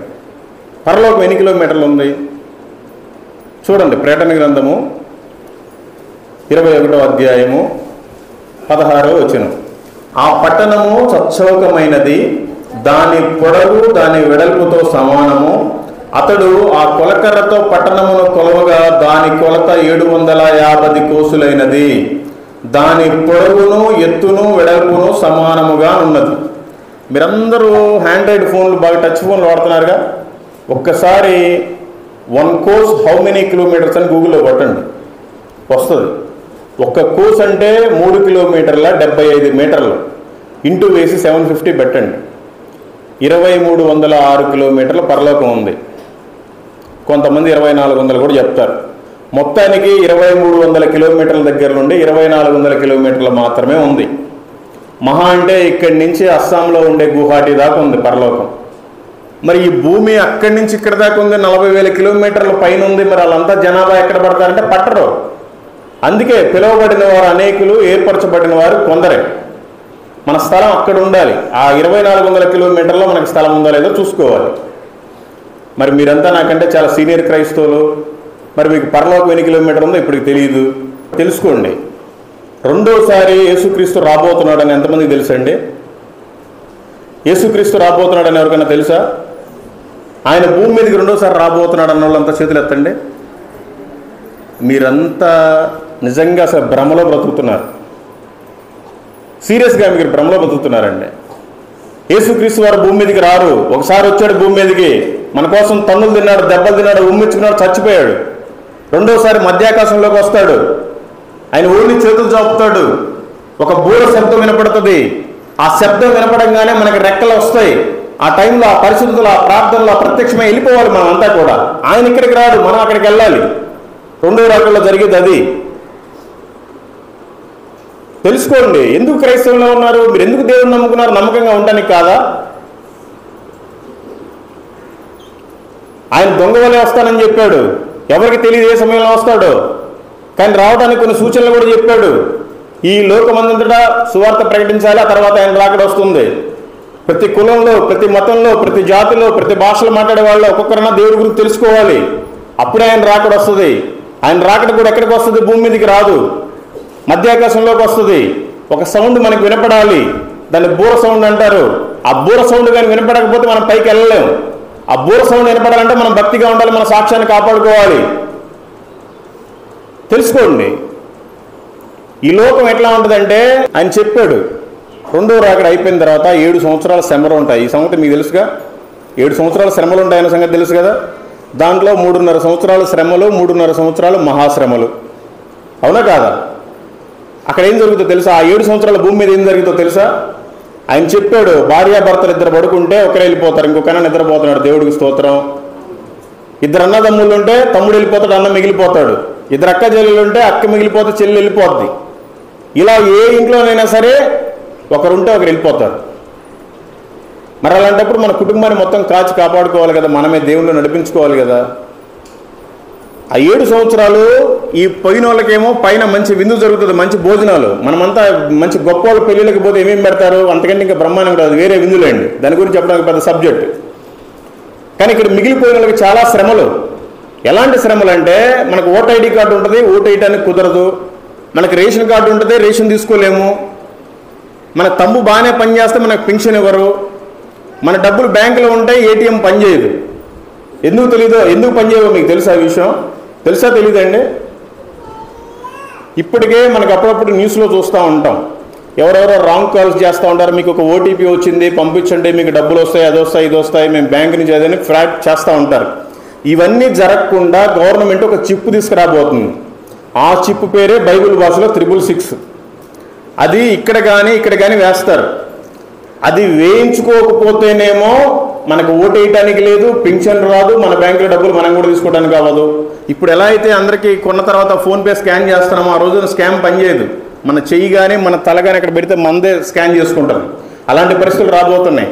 బైబిల్ చెప్తుంది, అది వేసుకుంటేనేమో నువ్వు పరలోకానికి వారసుడు కాదు, పరలోకంలో నీకు అసలు ఎంట్రీ కూడా లేదు. అది వేసుకోకపోతేనేమో ఇక్కడ నీకు శ్రమ. అందుకని ఇదంతా జరగకముందే మనం ఎత్తబడాలి. మనం ఎత్తబడాలి అంటే ఆయన రాకడ కొరకు కాచుకోవాలి. ఆయన ఎప్పుడు వస్తాడు? ఈ లోకం నాది కాదు, సరే నేను వచ్చాను, నా పని నెరవేర్చాను, నా కుటుంబాన్ని రక్షించుకున్నాను, నా మిత్రులు, నా బంధువులను రక్షించుకున్నాను, నేను రాకడలో వెళ్ళిపోవాలి. అందుకని ఆయన రాకడ ఎప్పుడు వస్తుందో తెలియదు. మనమంతా సిద్ధపాటు కలిగి ఉండాలి. ఈ లోకం శాశ్వతం కాదు, మిగిలిపోతే చాలా శ్రమలు. ఆ సౌండ్ వినేంత జ్ఞాపకంలో ఉండాలి. అంత పరిశుద్ధిలో ఉంటేనే ఆ సౌండ్ మనకి వినపడుతుంది. ఎవరికి పడితే వాళ్ళకి వినపడదు. ఇక్కడ మైక్లో మాట్లాడేదే చాలా మందికి వినపడలేదు, నిద్రపోతున్నారు కాబట్టి. ఆయన ఎప్పుడు వస్తాడో ఎవరికి తెలియదు. ఆయన కూడా నిద్రపోయేటప్పుడే రావచ్చు మేబీ. ఒకవేళ వస్తే పరిస్థితి ఏంటి? అందుకని ఈ లోకం శాశ్వతం కాదు. పరలోకం కోసం మనం అంతా కూడా బుద్ధి తెచ్చుకొని, జ్ఞానం తెచ్చుకొని ఈ రోజు నుంచి బైబిల్ చదవండి, అనేక మందికి సువార్తను చెప్పండి, వాళ్ళందరికీ కూడా మీరు సువార్తను ప్రకటించండి, దేవుని సన్నిధికి నడిపించండి. ఎందుకంటే నేనేం చెప్పలేను. దేవుడు మిమ్మల్ని, మీ కుటుంబాన్ని, మీ సంఘాన్ని దీవించి ఆశీర్వదించును గాక. ఎప్పుడు అంటే మీరు పరిశుద్ధమైన బైబిల్ను పూర్తిగా చదివి వాక్యానుసారం జీవించినప్పుడు మాత్రమే ప్రభు మిమ్మల్ని దీవిస్తాడు. Thank you. Praise the Lord. అదే నేను చెప్పింది, వచ్చేటప్పుడు చప్పట్లు కొట్టకూడదు, పోయేటప్పుడు బూతులు తిట్టకూడదు. ఈ రోజుల్లో ఈ మాత్రం కూడా చెప్పేవాళ్ళు లేరండి. ఈ ఏజ్లో వాళ్ళ పని అంతా పాపం అయిపోతుంది. వాళ్ళు అప్పట్లో పోరాడి ఇంత సంఘాలు కట్టారు. ఇప్పుడంతా డూప్లికేట్ వేషధారంలో ఉన్నారు. బయట పాస్టర్లు ఎలా ఉన్నారంటే, ఏమనుకోబాకండి అయ్యారు, పాస్టర్ల గురించి 2 మాటలు చెప్పేస్తాను. మా ఏరియాలో, మీ ఏరియాలో కాదు. బయట పాస్టర్లు ఎలా ఉన్నారంటే 4 రేకులు వేసుకుంటారు, ఒక పాస్టర్ అయిపోతారు. వాళ్ళు ఓన్లీ కేవలం కానుకల కోసమే. వీళ్ళది ఒక మల్టీనేషనల్ కంపెనీ. ఈ కంపెనీలో ఎంప్లాయీస్ ఎంతమంది ఉన్నారు, ఎంతమంది మనకి జీతాలు వేసే వాళ్ళు ఉన్నారు. గవర్నమెంట్ వాళ్ళని బాగా ప్రేమిస్తారు, పనిచేసే వాళ్ళని ప్రేమించరు. ఇలాగా ఉన్నారు పాస్టర్లంతా. మీరు ఒక నమ్మకమైన సంఘంలో ఉన్నారు, ఒక నమ్మకమైన పాస్టర్ గారి దగ్గర మీరు పెరుగుతూ ఉన్నారు. మీరంతా ఇంత మంచి సంఘంలో ఉన్నందుకు నిజంగా చాలా ధన్యులు. ఇలాంటి సంఘం ఆయన రాకళ్ళు ఎత్తబడుతుంది. అంతేగాని ఏదో మోసగించి అడ్డం తిరిగి మొత్తం లాక్కొని పిక్కునే వాళ్ళ సంఘాలు ఎత్తబడవు. మనం తీర్పు తీర్చకూడదు, ప్రభు ఒక దినాన్ని తీర్పు తీరుస్తాడు. అందుకని దయచేసి మీకు దండం పెట్టి చెప్తాను, మీ ఇంట్లో వాళ్ళందరికీ, మీకు తెలిసిన వాళ్ళందరికీ కూడా త్రాగుబోతులు కావచ్చు, తిరుగుబోతులు కావచ్చు, ఎవరైనా సరే వాళ్ళు మీరు ప్రేమించండి, దేవుని సువార్తను ప్రకటించండి. అప్పుడు దేవుడు కార్యం చేస్తాడు. మేమంతా కూడా ఇండియాలో ఉండే ప్రతి రాష్ట్రము తిరిగాము, ప్రతి కేంద్రపాలిత ప్రాంతము తిరిగాం. ఓన్లీ ఇప్పుడు అండమాను, లక్షద్వీప్ 2 మాత్రమే బ్యాలెన్స్ ఉన్నాయి. అయితే మేము కేరళ వెళ్ళినప్పుడు మొత్తం తోమా గారి గురించి మేమే మొత్తం తవ్వేసి పక్కన ఎత్తిపోసాం ఆ మ్యాటర్ అంతా. అసలు తోమా గారు ఎవరు, ఎందుకు సువార్త ఇక్కడికి తీసుకొని వచ్చాడు, అసలు మన భారతదేశానికి ఎవరు సువార్త తీసుకొచ్చారు, తోమా గారు ఎలా సువార్త స్టార్ట్ చేశారు, ఆయన అసలు ఎవరు కొట్టారు, ఎవరు జైల్లో వేశారు, ఆయన ఎవరు చంపేశారు, ఇది మొత్తం కూడా హిస్టరీ మేమే తీసాం. ఆయన కేరళలో 7 సంఘాలు కట్టాడు, తమిళనాడులో 1 సంఘం కట్టాడు, కన్యాకుమారి జిల్లాలో. ఆయన కట్టిన 7 సంఘాల్లో కేరళలో 6వ సంఘం చాలా భయంకరమైంది. అది శబరిమల అయ్యప్ప టెంపుల్కి 15 కిలోమీటర్ల దూరంలోనే ఉంటుంది, అడవిలో. మేమిద్దరమే వెళ్ళాం కారులో. వెళ్ళినప్పుడు అక్కడ అన్నీ ఏనుగు పేడలు, ఇంకా కొన్ని జంతువులు, రకరకాల పేడలు ఉన్నాయి. అంటే పచ్చిగా అప్పుడు కూడా తిరుగుతూనే ఉన్నాయి. తోమా గారు 1900 సంవత్సరాల క్రితమే అక్కడ మందిరం కట్టినప్పుడు ఆయనకి కట్టెలు, ఆ మొద్దులు అవన్నీ కూడా ఏనుగులే అందించాయంట. ఆయన ప్రార్థన చేస్తే ఓ పక్క నెమళ్ళు, సింహాలు, పులులు, ఏనుగులు మోకాల మీద సాష్టాంగపడ్డాయి. అంత పవిత్రమైన ప్రాంతం అది. నేను చాలా చోట్ల ప్రార్థన చేసుకున్నాను, కానీ 6వ మందిరంలో ప్రార్థన చేసుకున్నప్పుడు చాలా బాగా ఏడుపు వచ్చింది. నా పరిస్థితులను గుర్తొచ్చి, ఎందుకు ప్రభా, నా కారు ఉంది, నేను చేయలేకపోయాను, ఇక్కడ నీ శిష్యుడు ఎలా వచ్చాడు? స్వయాన యేసుక్రీస్తు వారికి 12 మంది శిష్యులు అయితే ఆ వాళ్ళలో ఒకడు తోమా. అది కూడా ఆయన చాలా మంచి బిలీవర్. ఎందుకంటే ఆయనకి ఏదైనా చిన్న డౌట్ ఉన్నా కూడా అనుమానంతో అడుగుతాడు. ఆయనని హోల్స్ అయ్యి చూపించమంటేనే యేసుప్రభు ఆ గాయాలు చూసి ఆయన నమ్మాడు. అట్లాంటి మంచి సేవకుడు. ఎందుకు ప్రభావ మరి అప్పట్లో ఆయన పంపించావు, ఆయనకి ఏం లేదు, పాపం ఈ జంతువుల మధ్యలో ఎలా సేవ చేశాడు అని నేను బాగా ఏడ్చుకొని ప్రార్థన చేసినప్పుడు దేవుడు నాతోటి అక్కడ మంచిగా మాట్లాడాడు. చాలా ప్రశాంతత కలిగింది. దేవుడి కార్యాలు ఇలా ఉంటాయి. అది ఎప్పుడు అంటే ఆయన నీతిని, ఆయన రాజ్యాన్ని ముందుగా మనం వెతకాలి. అప్పుడు ఆయన అన్నీ కూడా ఇస్తాడు. మనకి ఏది అవసరమో అది ఆయన తీరుస్తాడు. అబ్బా, నా భార్య ఏం తింటుందో, నా భర్త ఏం తింటున్నాడో, నా పిల్లలకు సరిగ్గా బట్టలు లేవు, నా పిల్లలకు సరిగ్గా తిండి లేదు, పండగ వచ్చింది, అందరూ అది వేసుకుంటున్నారు, మాకు ఇది లేదు అని మనం ఫీల్ అవ్వకూడదు. మనకేం కావాలో ఆయనకు తెలుసు. ఎందుకంటే మనల్ని అంతగా ప్రేమిస్తున్నాడు. ఆయన మన కోసం ప్రాణమే పెట్టాడు, ఇంకేం పెడతాడు అంతకంటే ఎక్కువ. అందుకని దయచేసి మనమంతా కూడా ఇది లేదు అది లేదని కృంగిపోకుండా ఆయన రాజ్యాన్ని ఏ విధంగా కట్టాలి. కనీసం ఈ రోజు నుంచి ఒక్కరికైనా సువార్త చెప్తాను అన్న వాళ్ళు అందరూ చేతులు ఎత్తండి.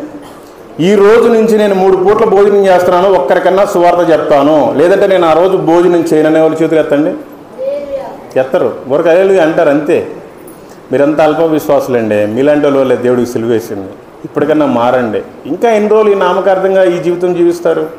2 రోజులు బ్రతికిన పౌరుషంగా బ్రతకాలండి, రోషంగా బ్రతకాలి. ఆయన రోషం కలిగిన దేవుడు. అదే రోషాన్ని మనకు కూడా ఇచ్చాడు. ఇంకా ఎందుకు చెప్పండి నామకార్థం? చచ్చిపోవటం మేలు నామకార్థంగా ఉండే కంటే. దయచేసి మీరు అంతా మారండి, అనేక మందిని మార్చండి. Thank you. Praise the Lord. Thank you pastor గారు. మరి చాలా లేట్ అయిపోయింది, వందనాలు, క్షమించాలి.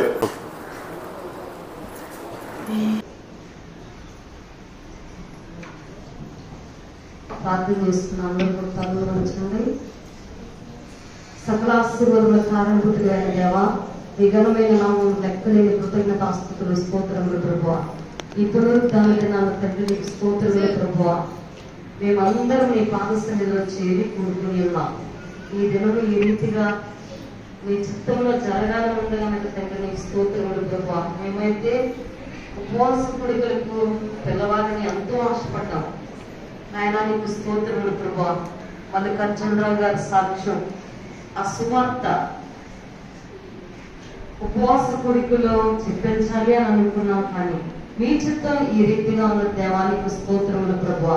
ఈ పునరుద్ధాన దినాన తండ్రి 2 సంఘాలు ఆయన దూర ప్రాంతాల నుంచి వస్తున్న పిల్లలందరూ కూడా మేమందరము ఇక్కడ కూడుకుని నీ నామాన్ని గణపరిచాం. ఇంతవరకు ప్రభువా మీ దాసుని నిలవబెట్టి తండ్రి ఆయన యొక్క పాత క్రొత్త సాక్ష్యాన్ని, అలాగే ప్రభువానికి స్తోత్రములు, సువార్తలు, క్రైస్తవుడు అంటే ఏ రీతిగా బ్రతకాలనేది వారి ద్వారా మరొకసారి తెలియపరిచాను. ఆయన నీకు స్తోత్రములు ప్రభువా.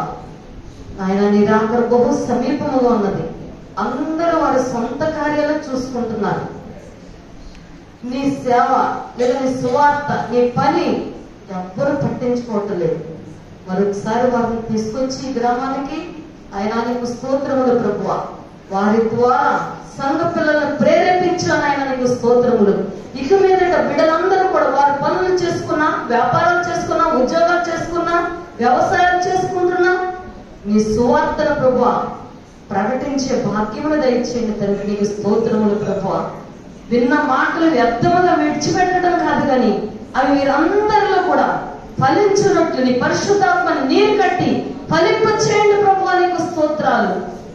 100 మంది 1000 మందిగా, 1000 మంది 1,00,000 మందిగా మార్చబడటానికి నీ కృపను దయచేయండి ప్రభువా. నీకు స్తోత్రాలు. నాయన దినం నీ సన్నిధికి వచ్చిన బిడ్డలందరినీ దీవించు, ఆశీర్వదించమని, అలాగే మీ దాసులను దీవించు నాయన. భార్యను, బిడ్డలను, వారి తోబుట్టులను, తల్లిదండ్రులను దీవించు. వారందరినీ ఒక కుటుంబంగా ఐక్యపరచండి దేవా. నీకు స్తోత్రములు ప్రభువా. ఇంకను రానున్న దినాల్లో నీ సేవ పనిలో, పరిచర్యలో ఘనముగా బలముగా వాడుకోమని మరి కార్యకి బలమును శక్తిని దయచు. యేసు నామమున అడుగుచున్నాము తండ్రి, ఆమేన్.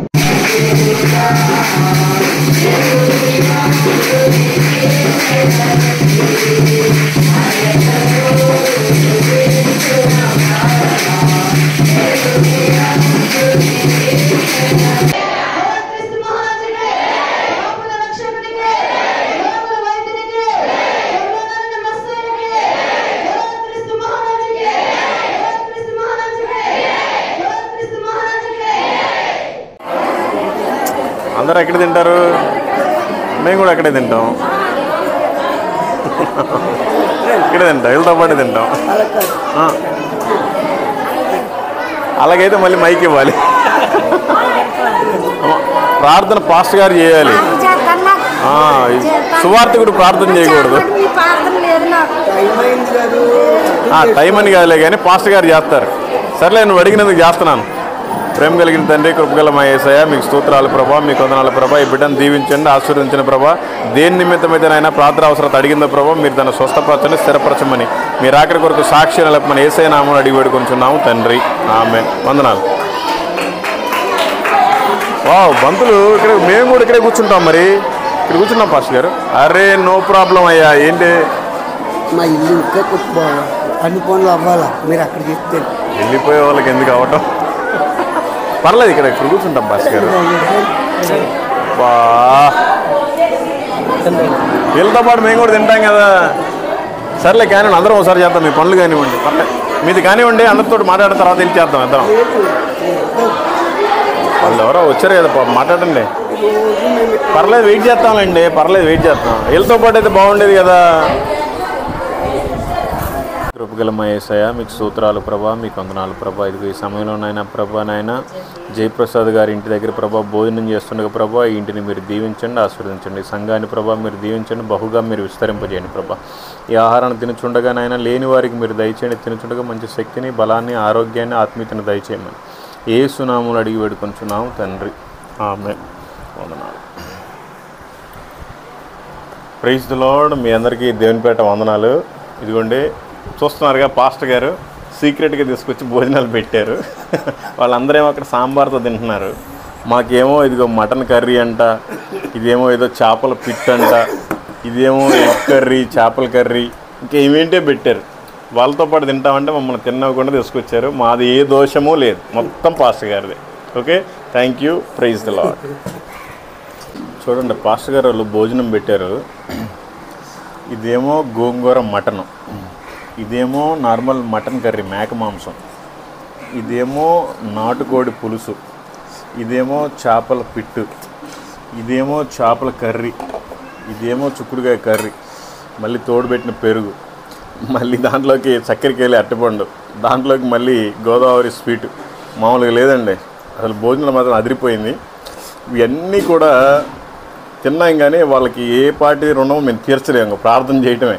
ఇంకేం చేస్తాం, అంత మంచి భోజనాలు పెడుతున్నారు సేవకులకి గోదావరి జిల్లాలో. Okay, thank you. మీతో నేను ఉందామనుకున్నాను. నేను మాకే తినడానికి ఠికానా లేదు, అంటే మిమ్మల్ని ఎలా తీసుకెళ్ళాలి? నేను అదే కోరుకుంటున్నానండి.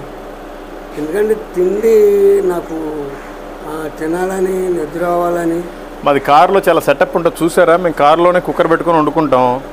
వాటర్ ఫిల్టర్ కూడా ఉంది, అన్నీ కారులోనే. ఇంకా దోమతీర, చాప, బకెట్, పచ్చళ్ళు పెట్టుకున్నాం ఇంటి దగ్గర వచ్చేటప్పుడు. మామిడికాయ పచ్చడి, గోంగూర పచ్చడి ఇట్లాంటివి. ఆ రైస్ పెట్టుకోవటం, ఇక్కడ తినేయటమే. పచ్చడితో ఎన్ని రోజులు తింటాం. అందుకని ఇవాళ దేవుడు మా ప్రార్థన ఫలించి ఇక్కడ తీసుకొచ్చాడు తిండి కోసం. మామూలు భోజనాలు కాదు ఇవాళ. సరే అయితే చిన్న ప్రార్థన చేసేయండి, వెళ్ళిపోతాం.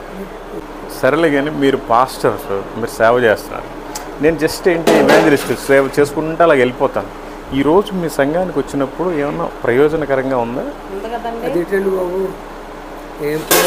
మాకు మైక్లో మాట్లాడటం రాదు. పాస్టర్లు అంటే ప్రసంగాలు చేస్తారు, ప్రసంగాలు సబ్జెక్టులు అలా రెడీ చేయడం ఎంత ఉండదు మాకు. సాక్ష్యమే హృదయాలను కదిలింపదండి. సాక్ష్యం ప్రేమ కలిగిన తండ్రి, కృపగల మహేశయ్య, మీకు స్తోత్రాలు ప్రభా, మీకు వందనాలు ప్రభా. నైనా ఈ రోజునైనా మీ కృపలో మీ చిత్త ప్రకారం ప్రభా ఇక్కడ నడిపించారు. సాక్ష్యాన్ని పంచుకోవడానికి మీరు సహాయం దయచేశారు ప్రభా. అది విన్న బిడ్డలందరి మనసులో మీరు స్థిరపరచండి ప్రభా, బలపరచండి, ఆత్మీయంగా ఎదుగుటకు మీరు సహాయం దయచేయండి ప్రభా. మేము ఎప్పుడు తినని ప్రభా, ఈ పరిసర ప్రాంతాల్లో ఎప్పుడు తినని భోజనాలు పెట్టారు ప్రభా. మీరు గిన్నెడు చన్నీళ్ళు ఇస్తేనే మర్చిపోలేని దేవుడు ప్రభా. ఇంత అద్భుతమైన భోజనాన్ని పెట్టారు. భోజనం కోసమనే కాదు కానీ ప్రభా, ఆత్మీయంగా ఇంత సహవాసంగా ప్రభా ఇప్పుడు వరకు వెళ్తాడు గడిపాము ప్రభా. అక్కని అని మీరు జ్ఞాపకం చేసుకోండి, పాపను కూడా జ్ఞాపకం చేసుకోండి ప్రభా. మరి మీ చిత్త ప్రకారం 4 పిల్లల్ని ఇచ్చారు ప్రభా, ఆడపిల్లల్ని ప్రభా. చాలా సఫర్ అయ్యి ప్రభా 3కి పెళ్ళిళ్ళు చేశారు, ఇంకొక పాప ఉంది. మీ చిత్త ప్రకారం ప్రభా మంచి సంబంధాన్ని మీరు తీసుకొని రండి ప్రభా. వాళ్ళ ముగ్గురిది అయినట్టు కాకుండా ప్రభా నిజంగా మీ సేవ చేసే బిడ్డను మీరు తీసుకొని రండి. క్షేమంగా నైనా ఉండుటకు, నైనా బలంగా మీ సేవలో వాడబట్టకు మీరు ఆ పెళ్లిని జరిపించండి ప్రభా. ఇదిగోనైనా ఈ సేవ ప్రభా, మరి ఇక్కడ జరిగిన చిందరబందర అన్నీ కూడా మీకు తెలుసు ప్రభా. అలాంటి అన్నీ కూడా మీరు ప్రభా, అట్లాంటివన్నీ కూడా మీరు జ్ఞాపకం చేసుకోండి. ఇప్పటివరకు చెదిరిపోయిన సంఘం ప్రభా, ఇప్పటి నుంచి ఇంకా చెదిరిపోకుండా ప్రభా మీకోసమే జీవితాంతం నాయన ఇంకా చేసులాగా మీరు కృప చూపు సహాయం తెచ్చండి ప్రభా. సరే, ఇంతటితోటి ఇది పోయింది, ఇప్పటి నుంచి అక్కడికి మెయిన్ రోడ్ దగ్గరికి వెళ్ళిపోతున్నారు ప్రభా. వాళ్ళందరినీ కూడా మీరు ఇంకా బలపరచండి, ఆ సంఘాన్ని మీరు స్థిరపరచండి ప్రభా. ఇంకా మీ కృపలో అభివృద్ధి పరచమని యేసు నామంలో అడిగి వేడుకొనుచున్నాము తండ్రి, ఆమేన్. మీరు ప్రార్థన డిస్టర్బ్ ఎందుకు చేశారు? అసలు మంది అసలు ఈ పరిచర్య కాదు అసలు మాది. దేవుని ప్రేరేపణ. మీరు చాలా పేద స్థితిలో ఉన్నారు. వద్దు అసలు వద్దు, చాలు చాలు చాలు చాలు చాలు వద్దు. అసలు అట్లా తీసుకోకూడదు. దేవుని ప్రేమను బట్టి బాబు. ఇంకోసారి వచ్చినప్పుడు తీసుకుంటాను, దీవించబడాలి. అక్కడికి వచ్చేటప్పుడు వస్తాను. మేము దీవించబడాలి. వద్దు, నేను దీవించబడాలి. వద్దు, అక్కడికి వచ్చినప్పుడు తీసుకుంటాను. వద్దు వద్దు, మన నా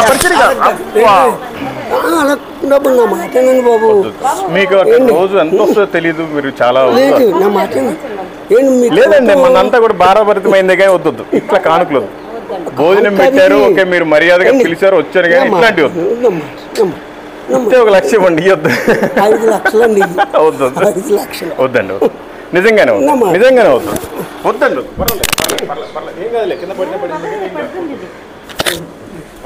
వద్దు. అంటే మీ బలం ఎంత, నా బలం ఎంత, కుస్తీ పడదామా? వద్దండి, నిజంగా వద్దు. మీ సేవలకు వచ్చి పెట్టుకోండి, ఉంచండి బాబు. పర్లేదు బాబు వద్దు, చెమట్లు వచ్చేస్తున్నాయి. ప్రభా, ఒకే చోట కాకుండా గ్రామాలు, పట్టణాలు, జిల్లాలు, రాష్ట్రాలు, నలుమూలల ప్రభా దేశమంతా విశ్వాస ప్రకటిస్తున్నారు తండ్రి. ప్రయాణాలు రాకపోకల్లో తోడుగున్నాయి ప్రభా. మీ స్తోత్రం. యూట్యూబ్లో చూసాం, కారు ఆఫ్ చేసి కారులో పడుకుంటే ఆ ఏరియాలో పోలీసులు డోర్ కొట్టి తీసుకొచ్చాక బాబు వీళ్ళు ఎవరైనా భయపడినప్పుడు మేము పోలీసు వాళ్ళం ఇలా పడుకోకూడదు ఎక్కడ పడితే అక్కడని ఆ విషయాలు కూడా మేము చూసినప్పుడు దయతో తండ్రి ప్రతి సమయంలో ప్రతి పరిస్థితిలో తోడుగా ఉండు ప్రభు. ఏ ప్రమాదాలు కీడు శోధన కలపకుండా చేయి. నీ పరిచర్యలో బలంగా వాడుకోండి. దొంగల భయం, శత్రుల భయం, పాముల భయం, మతోన్మాదుల భయం ఏది కూడా జరగకుండా నీ సువార్త పరిచర్యలు ముందుకు జరిగించండి. కొనసాగి అద్భుతాలు, ఆశ్చర్యకార్యాలు, స్వస్థతలు జరిగించండి. వాహనానికి తోడుగా ఉండు ప్రభు. ఆ వాహనానికి తోడుగా ఉండు. ఆ వాహనానికి ఏ వస్తువు కూడా రిపేర్ రాకుండా ఐగుప్తులు బయలుదేరిన ఇజ్రాయేలీలకి కనానుకు చేరే వరకు అదే డ్రెస్సు, చిన్న కుర్రాడికి వేసిన డ్రెస్సు ఐగుప్తులో 40 సంవత్సరాల కనానుకు వెళ్ళే వరకు కూడా అది పొడిగించావు. నువ్వు గొప్ప అద్భుతం చేస్తే ఆ కారుకు తోడుగా ఆ కారుకు తోడు ఉండు. ఏ ప్రాబ్లమ్స్ రాకుండా చేయి. మంచి నమ్మకమైన వాహనంగా ఆ వాహనాన్ని దీవించండి, ఆశీర్వదించు. దాసులు భార్య బిడ్డ కుటుంబానికి తోడుగుండు. సహాయం కూడా వచ్చిన బాబుకు కూడా తోడుగుండు ప్రభువా. ఆ బిడ్డకు తోడుగా ఉండు. మంచి భవిష్యత్తు దయచేయండి, సహాయం దయచేయండి. మెదులుతున్న మీరు అక్కడ ఆలస్యమిత ప్రభువా. మరోసారి మేము నీ సహవాసంలో ఈ ప్రేమలో మేము జీవితాంతం మేము కలుసుకుంటూ నీ అంత ఆనంద భాగ్యం దయచేయమని వెళ్తున్న దాసులకు కారుకి మాకు తోడుగా ఉండి సహాయం దయచేయండి. మీరు అక్కడైతే మరోసారి కలుసుకుని భాగ్యం దయచేయండి. యేసు నామమున అడుగుతున్నాం తండ్రి, ఆమేన్. వందనాలు పాస్టర్ గారు. వందనాలు అమ్మా. వందనాలమ్మా. ఓకే. ఎన్నటికీ మరువలేనయ్యా నీ ప్రేమను, ఎప్పటికీ తీర్చలేనయ్యా నీ రుణమును. ఎన్నటికీ మరువలేనయ్యా నీ ప్రేమను, ఎప్పటికీ తీర్చలేనయ్యా నీ రుణమును. ఎక్కడికి పోగలనయ్యా నిన్ను విడచి, ఎక్కడికి పోగలనయ్యా నిన్ను విడచి. నిన్ను మరువలేనయ్యా, నిన్ను విడువలేనయ్యా. నన్ను చూచినావయ్యా, నన్ను కాచినావయ్యా. ఎన్నటికీ మరువలేనయ్యా నీ ప్రేమను యేసయ్యా.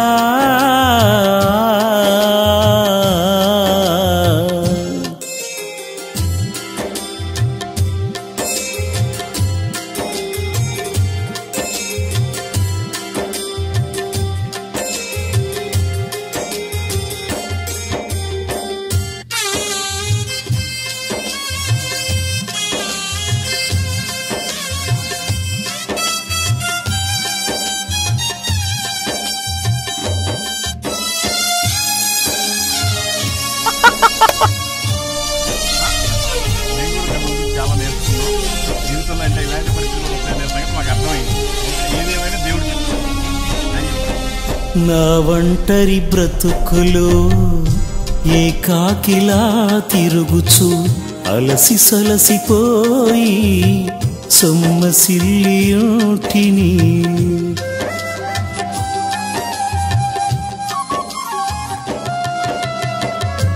ఒంటరి పక్షినై ఊడులేని పిచ్చుకనై గుండెంత కన్నీరు పొంగి పొరలి ఏడ్చితిని. నా కన్న తండ్రివై